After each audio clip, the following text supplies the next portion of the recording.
ഈ പ്രേമം വൃത്തിയായിട്ട സാധനാടി. സത്യമാടി. ഒന്ന് ഇരിക്കാനോ നിൽക്കാനോ പോവാനോ സമ്മതിക്കൂല. ഇനി എങ്ങോട്ടെങ്കിലും പോകണമെന്ന് വെച്ചാ കരഞ്ഞ് കാല് പിടിച്ചപ്പന്മാരുടെ സമ്മതവും വാങ്ങിക്കണം. സമ്മതിച്ചില്ലെങ്കിൽ മൂഞ്ചി.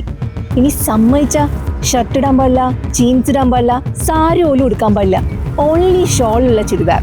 ഇനി അവര് പറയുന്ന ചുരിദാർ ഇട്ട് നമ്മൾ പുറത്തു പോയാൽ ഫ്രണ്ട്സ് ആയിട്ട് പെൺകുട്ടികൾ മാത്രമേ വരാൻ പാടുള്ളൂ. ഇനി എങ്ങാനും ആമ്പിള്ളേരും കൂടെ വന്ന 2 ദിവസം മുതൽ 7 ദിവസം വരെ ഇൻസ്റ്റഗ്രാം, ഫേസ്ബുക്ക്, വാട്സാപ്പ്, എന്തിന് ഗൂഗിൾ പേയിൽ വരെ ബ്ലോക്ക് ചെയ്യും.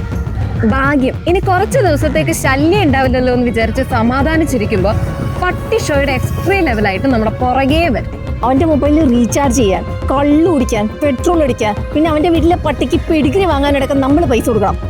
പഠിക്കാൻ പറഞ്ഞാൽ പഠിക്കാനും പോവില്ല, ജോലിക്ക് പോകാൻ പറഞ്ഞാൽ ജോലിക്കും പോവില്ല.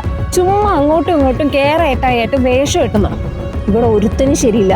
ആണുങ്ങളുടെ സ്വഭാവം ആണുങ്ങൾക്ക് മാത്രമേ അറിയുള്ളൂ. പിന്നെ ഞാൻ അത്രയും സിൻസിയർ ആയതുകൊണ്ടല്ലേ നിന്നോട് ഇത്രയൊക്കെ പറയുന്നേ. ഇനി മേല ഇമാതിരി ഡയലോഗായിട്ട് എൻ്റെ അടുത്തേക്ക് വരരുത് പ്ലീസ്. നമ്മൾ തമ്മിലുള്ള റിലേഷൻഷിപ്പ് ഇവിടെ അവസാനിച്ചു.